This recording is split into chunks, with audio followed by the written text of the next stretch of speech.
नमस्कार मेरे प्यारे विद्यार्थियों। एग्जाम हिंद के इस चैनल पर करंट अफेयर्स के बढ़ते हुए प्रेशर के कारण हम करंट अफेयर्स के एडवांस सीजन में आपके सामने नए नए करंट अफेयर्स और बिल्कुल परीक्षा उपयुक्त करंट अफेयर्स लाए हुए हैं। आज के इस करंट अफेयर्स के सेशन में मैं आप लोगों के सामने कुछ इंपॉर्टेंट करंट अफेयर्स बता दूंगा। भारत के नए विधि आयोग के अध्यक्ष कौन बने हुए हैं? तो ये भारत का 21वां विधि आयोग है। इसको भी आप लोग याद रखिएगा, 21वां विधि आयोग है। इसके नए अध्यक्ष बने हुए ऋतुराज अवस्थी। ये ऋतुराज अवस्थी जी हैं, बने हुए हैं। और इसके साथ कुछ और इंफॉर्मेशन है। बीपीसीएल के नए MD chairman VR Krishna Gupta बने हुए हैं और ईएससीएल के नए सीईओ विशाल कपूर बने हुए हैं। 2022 और 23 के लिए श्रीलंका भारत सोसाइटी का अध्यक्ष चुना गया है किशोर रेड्डी को। किशोर रेड्डी को इसमें आप याद रखिएगा, यानी कि हमारे ऋतुराज अवस्थी जी भारत के 21वें विधि आयोग के अध्यक्ष बने हुए हैं। हमारा अगला प्रश्न है,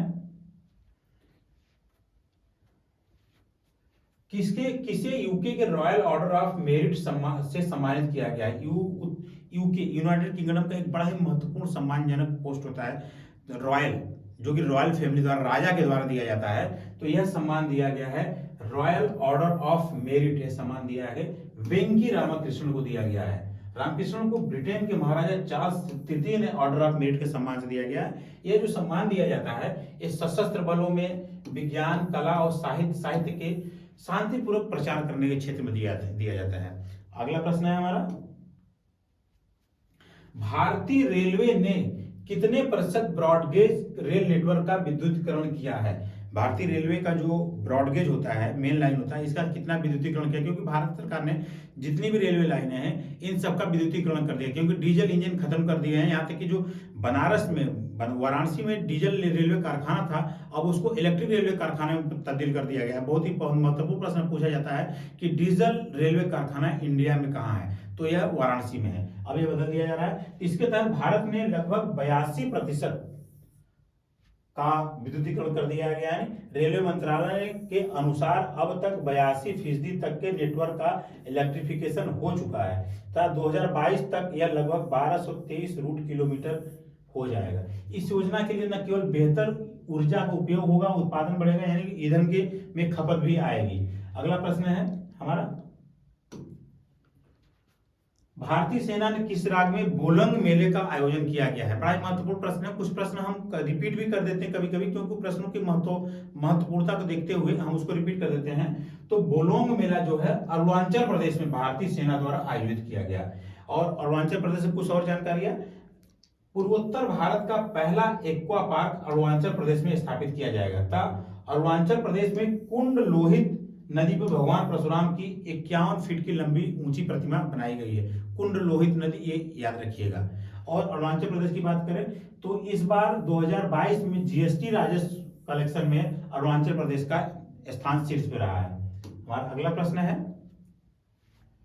किसे बिहारी पुरस्कार से सम्मानित किया गया? बिहारी एक साहित्य से संबंधित पुरस्कार है जो कि राजस्थान से जो ताल्लुक रखते हैं, राजस्थान के से ताल्लुक रखने वाला दिया जाता है। और एक के बिड़ला का फाउंडेशन है, के बिड़ला फाउंडेशन की तरफ से पुरस्कार दिया जाता है बिहारी पुरस्कार। तो इस बार का बिहारी पुरस्कार डॉक्टर हांडा को दिया गया है, यानी कि डॉक्टर हांडा से सही उत्तर है। 1991 में स्थापित किया गया यह पुरस्कार सिर्फ राजस्थान से ताल्लुक रखने वालों को दिया जाता है। हमारा अगला प्रश्न है,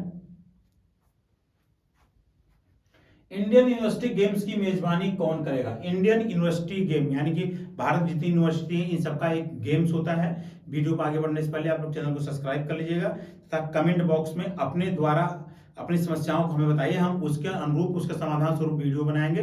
लेकिन कमेंट आप लोग जरूर करिएगा, क्योंकि मुझे देख रहा है जिस हिसाब से मुझे वीडियो में लाइक मिल रहे हैं, लेकिन उस हिसाब से मुझे कमेंट नहीं मिल रहे। मैं चाह रहा हूँ कि आप लोग देखिए और कमेंट जरूर करिए। तो ये इस बार उत्तर प्रदेश में होगा। उत्तर प्रदेश में होने की वजह से बड़ा ही महत्वपूर्ण हो जाता है, क्योंकि हम उत्तर प्रदेश के हैं, तो उत्तर प्रदेश के करंट अफेयर्स हमारे लिए ज्यादा महत्वपूर्ण हो जाता है। तो यूनिवर्सिटी गेम से लगभग 45,000 खिलाड़ी हिस्सा लेंगे। इसमें बास्केटबॉल, जूडो, कबड्डी, राइमिंग आदि खेलों, 20 खेलों सहित 20 खेलों का आयोजन किया जाएगा। यूनिवर्सिटी गेम 2022 के इसका आयोजन उत्तर प्रदेश में होगा। हमारा आखिरी प्रश्न है आज का, लखपत दीदी मेले का शुभारंभ कहां किया है? लखपत दीदी मेले से कंफ्यूज मत करिएगा, ये लखपत दीदी उत्तराखंड के मुख्यमंत्री पुष्कर सिंह धामी ने शुरुआत किया था। इस लखपत मिली कार्यक्रम के मुख्य अतिथि प्रतिभाग किया था। इसमें एक वर्ष में 1 लाख रुपए से अधिक की आय अर्जित करने वाली महिलाओं को लखपत दीदी के नाम से सम्मानित किया गया था।